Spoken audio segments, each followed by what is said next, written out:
Primeira Carta aos Coríntios, capítulo 12. Quero agora falar sobre as várias maneiras pelas quais o Espírito de Deus se manifesta em nossa vida. O tema é complexo e quase sempre mal compreendido, mas vocês precisam ser informados. Vocês se lembram de como eram quando não conheciam Deus, mudando de um Deus falso para outro, sem saber o que estavam fazendo, apenas imitando o que todos faziam? Na vida cristã é diferente.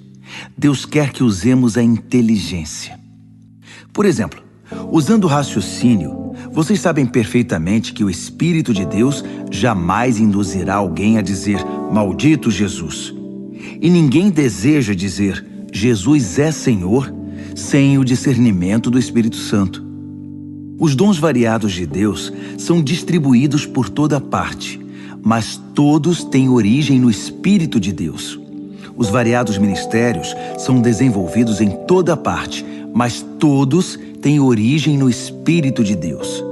As variadas expressões do poder de Deus se manifestam em toda parte, mas o mesmo Deus está por trás de tudo.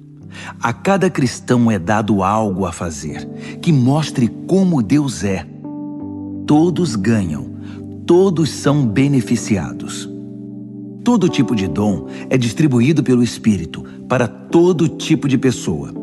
A variedade é maravilhosa.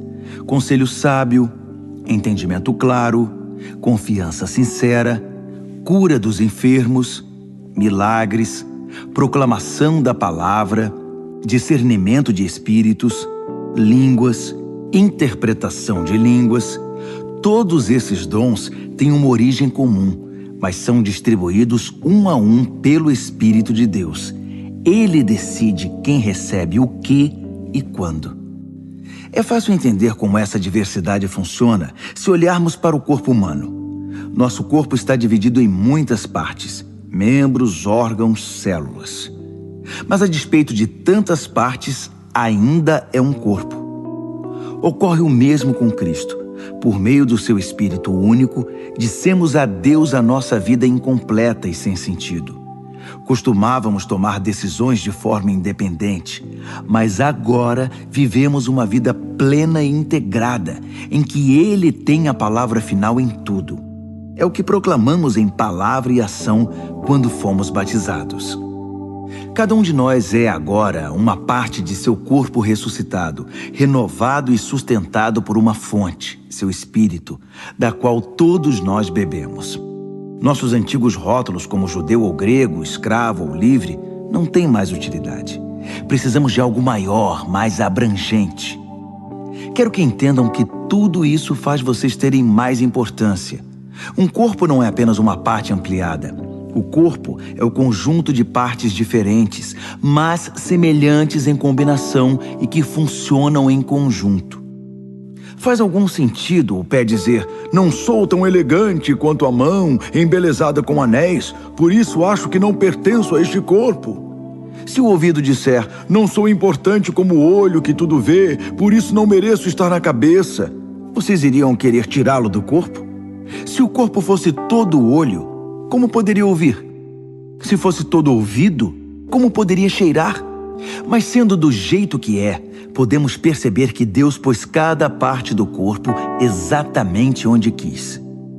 Quero também que entendam que a diversidade mantém a importância de cada parte, impedindo que cada um dê valor apenas a si mesmo. Por melhores que sejam, vocês só têm importância por fazerem parte do corpo.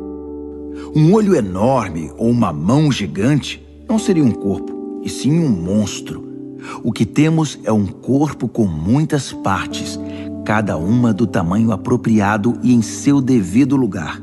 Nenhuma parte é importante por si mesma. Vocês podem imaginar o olho dizendo para a mão, fora, não preciso de você. Ou a mão dizendo para o pé, você está dispensado, não preciso mais de você. De fato, na prática, acontece o contrário. Muitas vezes, o que é menos proeminente é mais fundamental e também mais necessário. Por exemplo, vocês podem viver sem um olho, mas não sem o estômago. Quando o seu corpo sofre, não faz nenhuma diferença se é um membro externo ou interno, maior ou menor.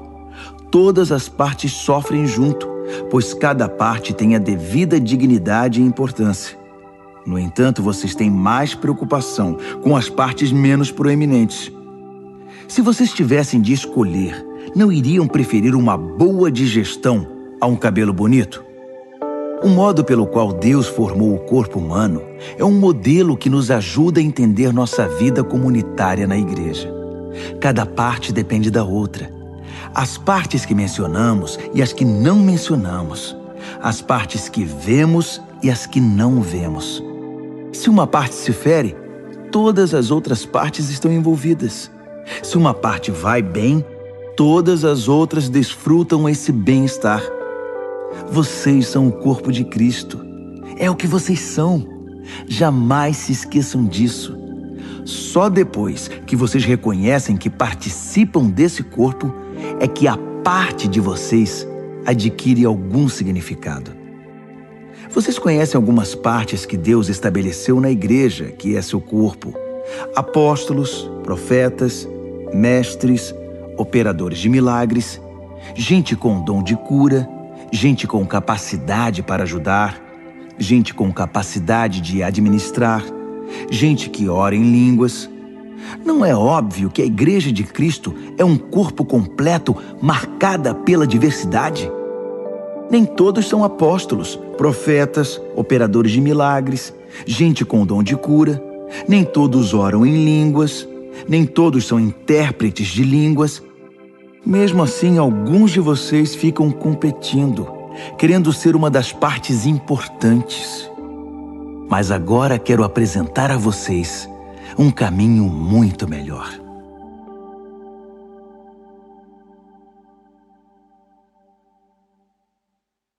Primeira aos Coríntios, capítulo 13. Se eu falar com eloquência humana e com êxtase própria dos anjos, e não tiver amor, não passarei do rangido de uma porta enferrujada. Se eu pregar a palavra de Deus com poder, revelando todos os mistérios e deixando tudo claro como o dia, ou se eu tiver fé para dizer a uma montanha pule e ela pular, e não tiver amor, não serei nada. Se eu der tudo o que tenho aos pobres e ainda for para a fogueira como mártir, mas não tiver amor, não cheguei a lugar algum. Assim, não importa o que eu diga, no que eu creia ou o que eu faça, sem amor, estou falido. O amor nunca desiste. O amor se preocupa mais com os outros que consigo mesmo. O amor não quer o que não tem.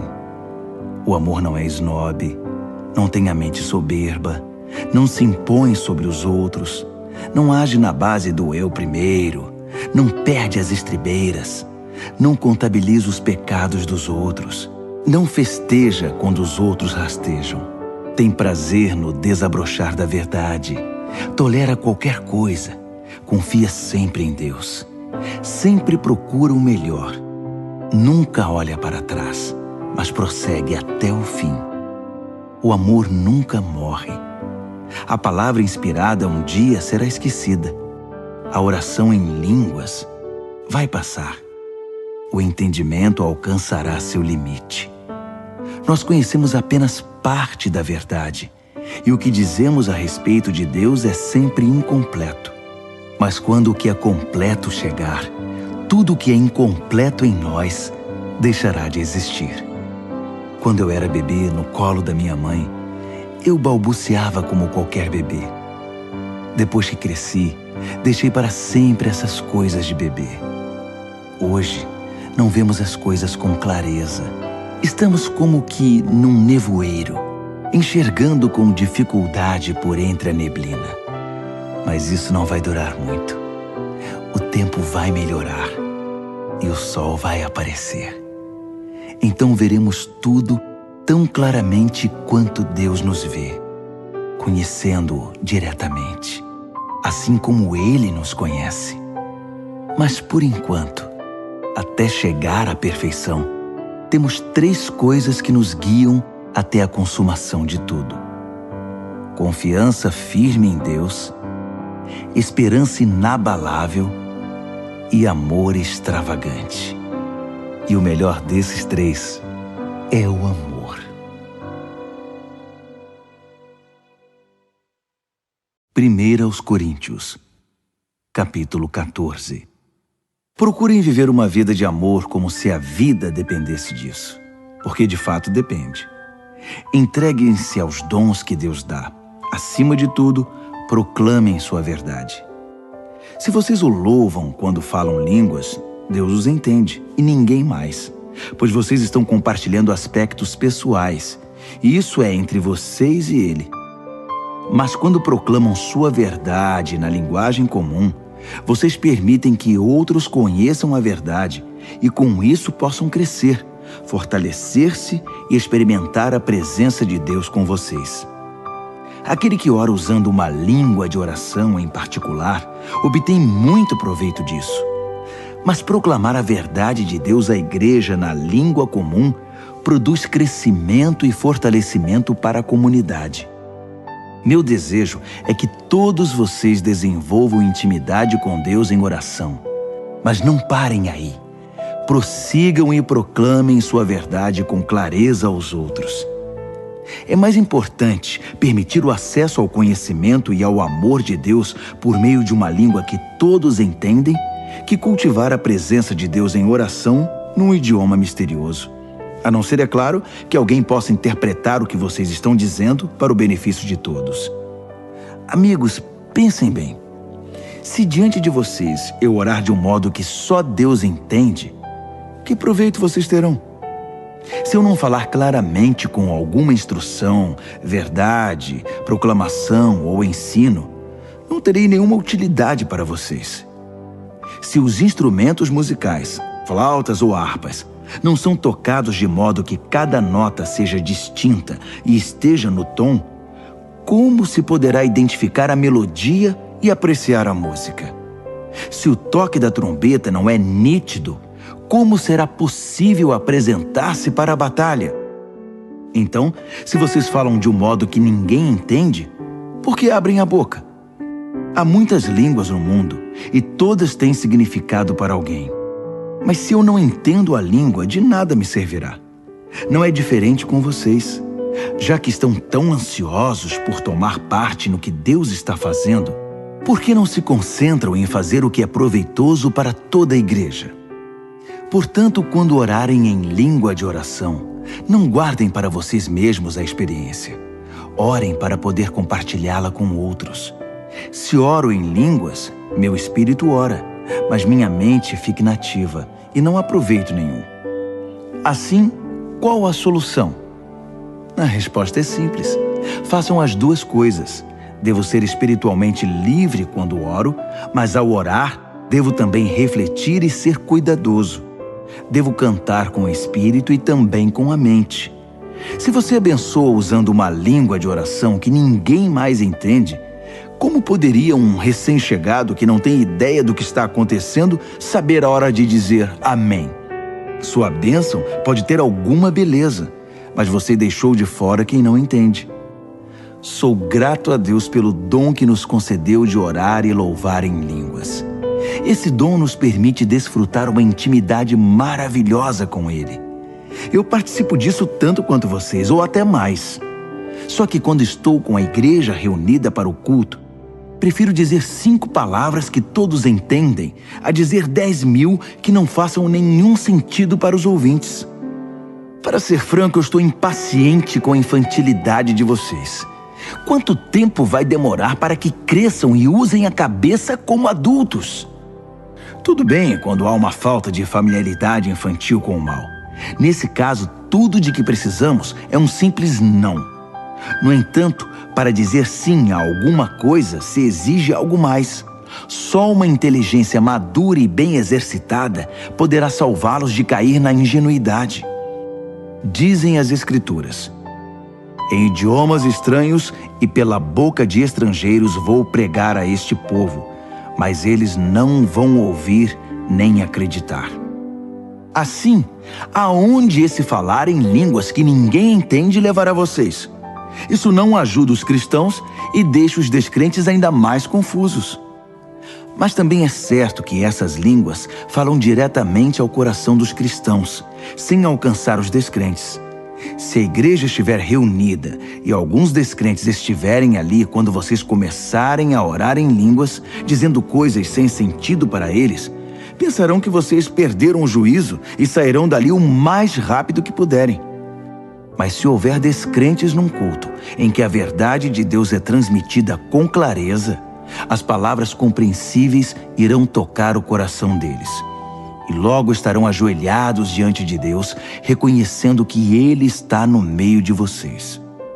Assim, quero que façam o seguinte: quando se reunirem no culto, cada um de vocês esteja preparado para fazer o que for proveito para todos. Cantar um hino, ensinar uma lição, contar uma história, fazer uma oração, interpretar línguas. Se forem feitas orações em línguas, que sejam no máximo 2 ou 3, mas apenas se estiver presente alguém que possa interpretar o que estão dizendo. Se não houver, que isso fique entre vocês e Deus. E que não haja mais de 2 ou 3 pessoas falando por culto, e os demais ouçam e guardem tudo no coração. Cada um por sua vez faça a sua parte, sem que ninguém assuma o controle. Assim, cada pessoa que falar tem a chance de dizer algo especial da parte de Deus, e vocês irão aprender uns com os outros. Se escolherem falar, são também responsáveis pelo modo e pelo momento de falar. Quando adoramos da maneira certa, não há confusão. Deus nos conduz à harmonia. Isso vale para todas as igrejas. As mulheres não devem interromper o culto falando quando deveriam estar ouvindo, nem fazer perguntas que poderiam ser feitas aos maridos em casa. Quanto a isso, o livro da lei de Deus orienta nossos procedimentos. As mulheres não têm licença para usar o momento de culto em conversas desnecessárias. Vocês, homens e mulheres, acham que são os grandes ungidos do Senhor que definem o certo e o errado? Pensam que tudo gira em torno de vocês? Se alguém acha que tem alguma palavra da parte de Deus, ou se sente inspirado a fazer alguma coisa, preste muita atenção ao que escrevi, pois essas são orientações do Senhor. Se vocês não as seguirem, não serão usados por Deus. 3 conselhos resumem tudo o que falei. Quando transmitirem a verdade de Deus, falem de todo o coração. Se alguém estiver orando em línguas que vocês não entendem, não lhe digam como deve orar. Façam tudo de maneira cortês e organizada em todas as situações.